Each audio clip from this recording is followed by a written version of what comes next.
from the Broth Lab, and I'm sitting here at the Studio with two wonderful ladies, Abir from Jeel Design, Dima from Sharif online, and we will be chit-chatting about a recent Palestinian collaboration that we did this Ramadan. Oh yes, you make me happy.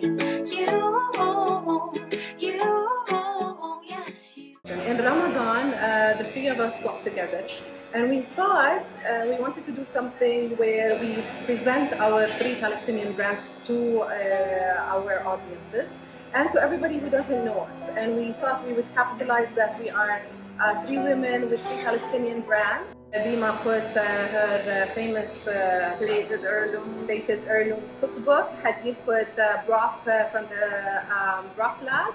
And I included an apron that we specially customized for this collaboration that showed our Akwabna collection from cities all across Palestine. So I just received this beautiful collaboration among three powerful women, Palestinian women.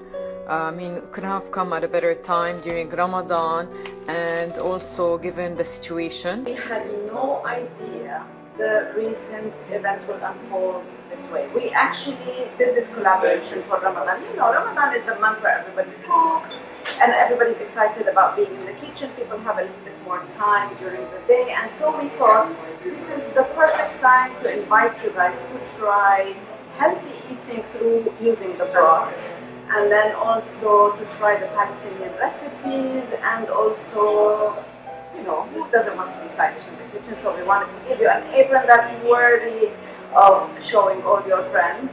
And however, also because of what recently took place, we were very happy that this collaboration, where we wanted to promote our three Palestinian brands, kind of gave way to the voice to be heard, and perhaps even encourage other Palestinian brands to, you guys, you need to reach out, you need to tell people what you do, because everything that any Palestinian brand does always promotes the culture, the you know, the history and the heritage of this beautiful, beautiful country. So in a way, while we didn't plan this to happen, but I think today our collaboration, just we, all three of us, want to tell you, Palestinian brands, go out there, tell people about your brands and what you do and what you stand for. And you know, now people are very interested to know, so let them actually know information that is true,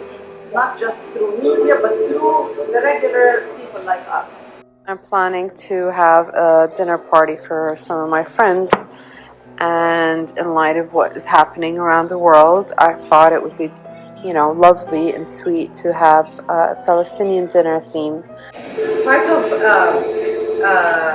the suppressing of Palestinian existence, whether back in Palestine or, you know, what's happening there, this is part of us existing and moving on and making sure Palestine still is there with every detail of it, whether in the kitchen, whether in design, whether at work, whether you know, in every aspect. Palestinian brands need to come out, as Dima said, in order to make sure that we are here, we exist. It's a message from all Palestinian brands that we will survive. We will always speak of Palestine. We will always speak of everything Palestinian, of our heritage. So it is very important for all Palestinian brands to be very vocal about what they do. And you know, Abir, also because right now, if you go and do just a regular search about any country in the world, you're more likely to find the useful information. Unfortunately, the media covers the good Palestinian stories and the real history, the heritage, the culture. And just a little search on Google, all you will see is the stuff that nobody wants to see. It's just the news and what's going on there. But like I said in Plated Heirlooms, and I like to always say that Palestine is people. It's not news. There are many successful stories. Yes. Amazing successful stories by many people. It's culture, Definitely. it's history, it's food, every stuff. We have the embroidery stuff. We have even music in Palestine is amazing. Follow the Palestinian musicians, and you'll see how great that is. So really, Palestinians, wherever they go, they leave an impact. and they're so creative, and they are known for their delicious white cuisine. Us being a homegrown concept, we know how important it is to bring a close and supportive community together. It feels lonely sometimes when you work in isolation and you're trying to preserve a culture, whether it's through, textile, or whether through cooking, or just as a brand, as a standalone brand. And I was always told that they thought that the Broth Lab was a franchise, that the Broth Lab is actually not led by a Palestinian woman, maybe because of the branding, maybe because of the wording, I'm not sure. But broth has always, for centuries, been a kitchen staple in every Palestinian home.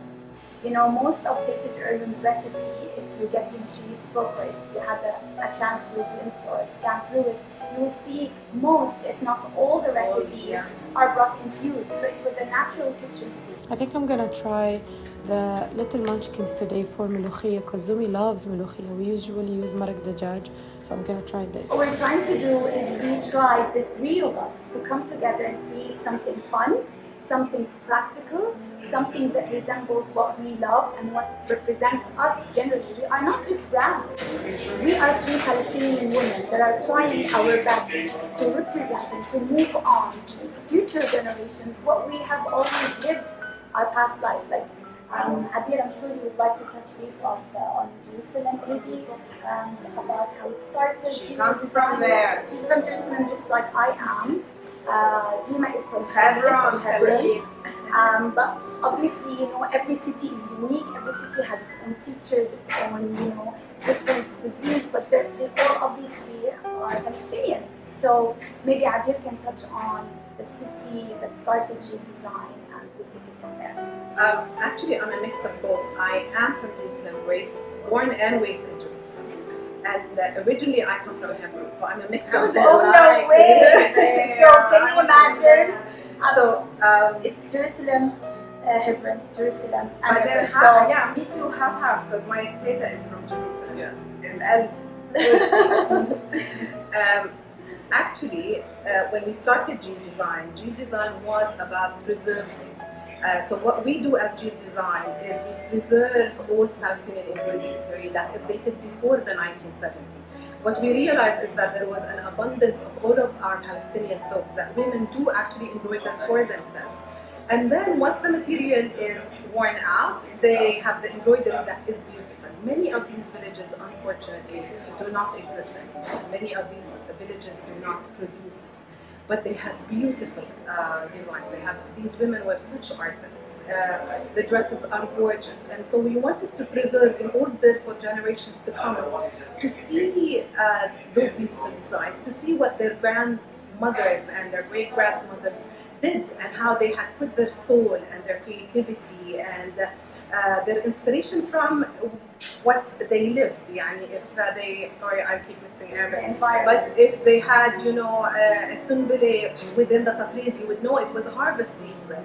So, widows had a different color of dresses. So it was always very inspiring to hear the stories, and that is where Jeel was created, to preserve and then repurpose and present to the people so they can keep for generations. Yeah, and the items are beautiful, you guys. There's some those jean jackets you had at Palestine were amazing. They have pieces that you can wear today, like in normal everyday life, which is beautiful. And then again, it's supporting this this cause. The other thing I wanted to tell you, you can read the Plated Heirlooms, why Abir is referencing tatriz before, tatriz as in cross-stitching, right? Before 1970, and why that time is important, and why the tatriz before that is iconic. You can find that in Plated Heirlooms as well, because Plated Heirlooms is not just a book discovering food, although it is a cookbook. You have to read.